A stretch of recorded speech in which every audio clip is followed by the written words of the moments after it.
If you wanted to predict um, exactly who is going to be running your city's government or its courts or even its major corporations 20 years from now, you probably wouldn't bother analyzing political science programs. No, definitely not. Right. And you wouldn't look at corporate succession plans either. Instead, you would look at the guest list of a specific 4.5-hour dinner party. Which, I mean, it sounds almost conspiratorial when you frame it that way. It does sound a bit like a secret society. Yeah, but it's actually just the purest form of human capital engineering. You aren't just sitting back and letting the economic future of a region happen by accident. Right. You are actively curating it. You're identifying the people who possess the right velocity, and you're just putting them all in a room to watch the sparks fly. Well, welcome to today's deep dive. We are looking at an ecosystem that if you just glance at the surface, it might look like a standard corporate event.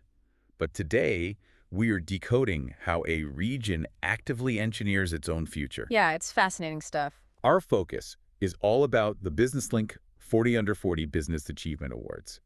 And our mission for this deep dive is to break down exactly how this program operates as this highly influential magnetic networking nexus. And what that actually means for you, the listener. Exactly. We want to decode this for you.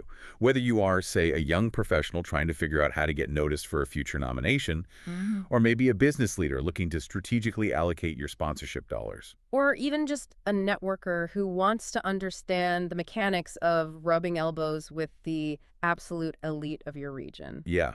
And to fully grasp the mechanics of this, we really have to establish the sheer scale and the architects behind it. Right, because this doesn't just happen in a vacuum. This whole ecosystem is brought to you by Business Link Media Group, Right. which is a Canadian media organization dedicated entirely to connecting decision makers and innovators across Ontario. So they aren't just passively observing the business community. No, not at all. They're actively building the infrastructure for it to connect, and they've been doing this for a really long time. Yeah, since 2003? Exactly. The program has been running since 2003, with the very first ceremony held in the Niagara region back in 2004. Wow. And since then, it has expanded across two major economic engines, Niagara and Hamilton. So we are analyzing over 2 decades of compounding momentum here. Over 2 decades of actively identifying the people who are going to run the show. Okay, let's unpack this, because before we get to the glitz of the galas and the networking, we need to understand the raw material. The nominees themselves. Yeah. Who actually makes the cut? When you look at the selection criteria for a 40 under 40 leader, it immediately strikes me that the selection committee operates less like an HR department reviewing a resume, Right. and significantly more like venture capitalists evaluating a startup. That is the exact analytical lens to use here. I mean, an HR department is inherently backward-looking, right? They just care about what you've already done. Right. Exactly. They ask, can you execute this specific predefined job based on your past experience? But a venture capitalist is forward-looking. They're looking for potential. Yes. They are asking, what is your trajectory? If I invest my capital, or in this case, the region's prestige in you right now, where are you going to be in 10 or 20 years? They are looking for velocity. Spot on. Because the criteria outline that they want significant professional accomplishment before the age of 40, evident leadership, and proven entrepreneurship. Which all tracks perfectly with that venture capital analogy. It does. But I do want to push back on one specific criterion and admit a bit of skepticism here. Oh, what's that? Community engagement. Ah, right. Because, I mean, that phrase is plastered across corporate websites everywhere. Is that just a corporate buzzword in this context? Like a box to check. Yeah.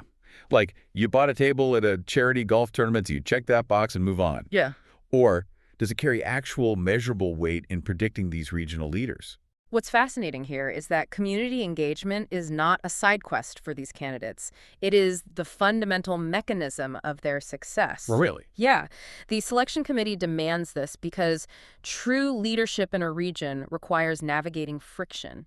Look at the sectors evolving across Niagara and Hamilton right now. Okay, so advanced manufacturing, agriculture, high-tech. Healthcare, logistics. Heavy, complex industries. Right. If you are scaling a logistics company, you inevitably run into infrastructure bottlenecks. Oh, for sure. So you are forced to engage with city planners to optimize transport routes. You can't just operate quietly. Yeah, that makes sense. Or, if you are building a high-tech manufacturing plant, you need a highly specific talent pipeline. Which means you have to engage with local colleges and universities to shape their curriculum. Exactly. True community engagement at this level isn't about just giving to charity. It's about the friction of doing business at a very high level. Because you cannot scale a massive enterprise in a vacuum. No, you really can't. The award committee looks for people who have learned to navigate that municipal and social friction because those are the people actively weaving themselves into the region's future. That makes a lot of sense. Yeah, You are proving that your personal business success is actually tethered to the region's overall success. precisely. And when you look at how many people have passed this rigorous filter, the numbers are just staggering. They really are. Over the past 22 years, the Niagara program has recognized 880 leaders. And in Hamilton, over the past 12 years, they've recognized 480. So that is over 160 emerging leaders in total. Yeah. Just think about the density of that network. It's incredible. A synchronized, heavily vetted cohort of 1,360 high achievers. It is an absolute army of innovation. But having a baseline of 40 exceptionally elite recipients every single year creates an interesting structural problem, doesn't it? How so? Well, when everyone in the room is a top-tier performer, how do you recognize the absolute pinnacle of that group? Because human nature kind of dictates that even among high achievers, someone is pulling ahead. Yeah, that's a great point. And the way they handle that is you introduce specific, highly calculated tiers of prestige. Tiers of prestige, okay. The program does this very intentionally to prevent the award from feeling like a participation trophy for executives. Right, because 40 people a year is still 40 people. Exactly. So the most immediate mechanism they use is the Best in Class award. Out of the 40 winners each year, they select just one individual for exceptional distinction. Just one. And from what I understand, this is the most anticipated moment of the entire cycle. Oh, absolutely. They don't announce it beforehand. So you have a room full of type A, ego-driven, highly successful innovators, Yep. all of whom have just been validated as the best. And then the room just pauses and they announce the one single person who stands head and shoulders above even that elite group. It completely shifts the psychology of the room. It prevents any sort of complacency. Wow. By crowning a best in class, the committee essentially sets a new, higher benchmark for the entire cohort. It says, congratulations on making the top 40, but here's what the absolute ceiling looks like. So that handles the immediate competition for that specific year. Right. But what happens to these people a decade later? If the initial award is like angel investing in human capital, how do you measure the return on that investment 20 years down the line? Well, that requires a different kind of recognition altogether, which is why the committee introduced the Alumni Impact Award. Okay. This is a newer distinction. It launched in 2023 to coincide with the 20th anniversary in Niagara and the 10th anniversary in Hamilton. So they reached a milestone and realized they needed to look back. Exactly. The committee clearly realized that the trajectories they were predicting back in 2004 or 2010 were actually coming true, and they needed a formal way to acknowledge the compounding impact of those early bets. They needed to celebrate the people who didn't just peak at 39 and then fade into middle management somewhere. Precisely.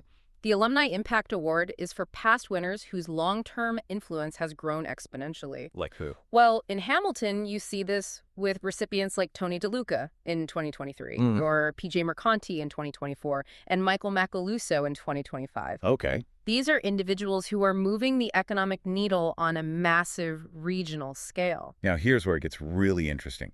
If you scrutinize the alumni roster, particularly in the Niagara region, you start to see a very specific pattern emerge. The political pipeline. Yes, it's a staggering list of politicians. You Right. have Jim Diodati, the mayor of Niagara Falls, who won the Alumni Impact Award in 2023. Right. You have Matt Sisko, the mayor of St. Catharines, April Jeffs, the former mayor of Waynflete and the 2024 Alumni Impact winner. It's a heavy-hitting list. It really is. Walter Sendzik, former mayor of St. Catharines, Dave Augustin, former mayor of Pelham. I have to ask the obvious question here. Is this business award actually a secret incubator for public office? If we connect this to the bigger picture, particularly the point we discussed earlier about community engagement, that pipeline to public office isn't just a coincidence, it's an inevitability. An inevitability. Think about it. We established that to succeed in business at this level, you have to navigate municipal friction. Right. You have to understand zoning laws, talent pipelines, and regional infrastructure. So if you spend your 30s figuring out how to untangle a massive supply chain issue for your manufacturing firm, Yes. or how to build a healthcare tech company that actually integrates with local hospitals, you eventually look out your window at the municipal grid and say, I know how to optimize that system too. Exactly.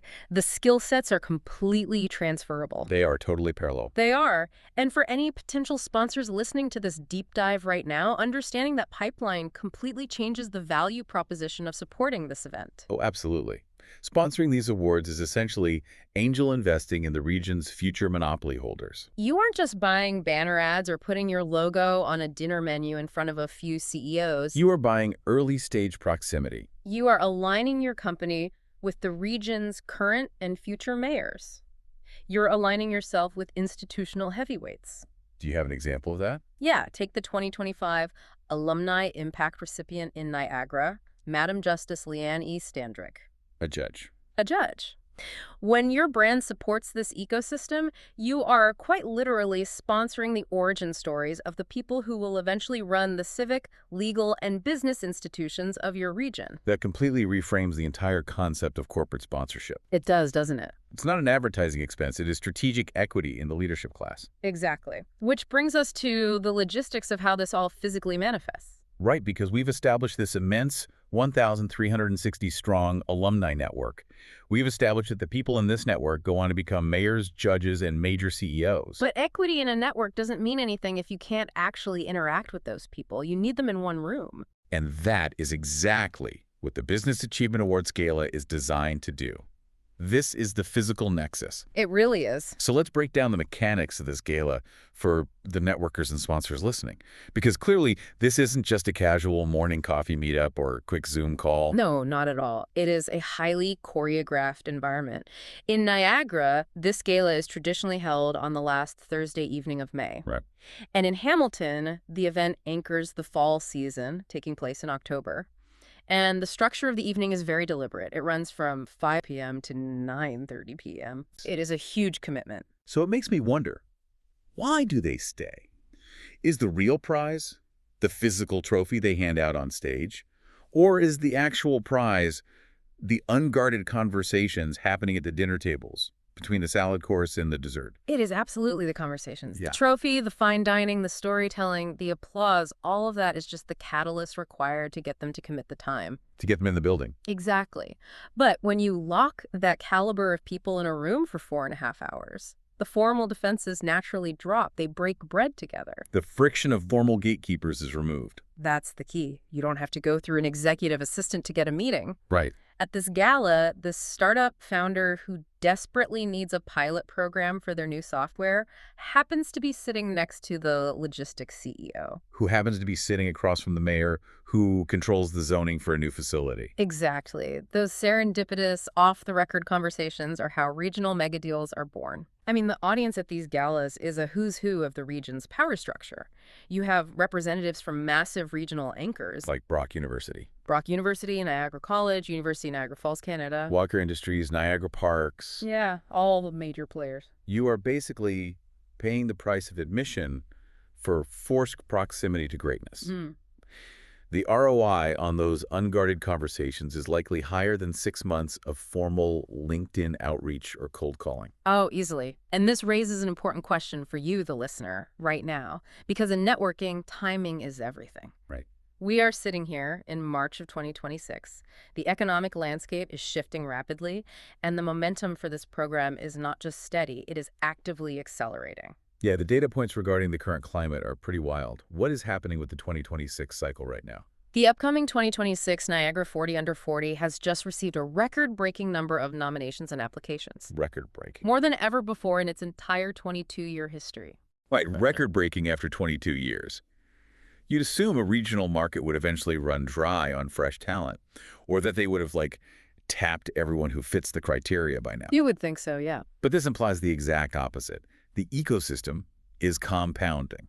The region's economy is actually accelerating, producing a higher volume of talent and innovation than it did 2 decades ago. It is. The competitiveness is at an absolute all-time high, and that creates massive urgency for anyone interacting with this ecosystem. So if you want in, the time is now. If there was ever a year you wanted to be in that room on the last Thursday of May, this is the year. The density of talent, the sheer volume of new ideas and emerging leaders is going to be unprecedented. So what does this all mean? Let's synthesize this entire deep dive for you, based on where you sit in the ecosystem. Okay. If you are a young professional drafting an application in your head right now for a future year, understand that this isn't just about padding your resume or putting a shiny logo on your LinkedIn profile. No, it's so much more than that.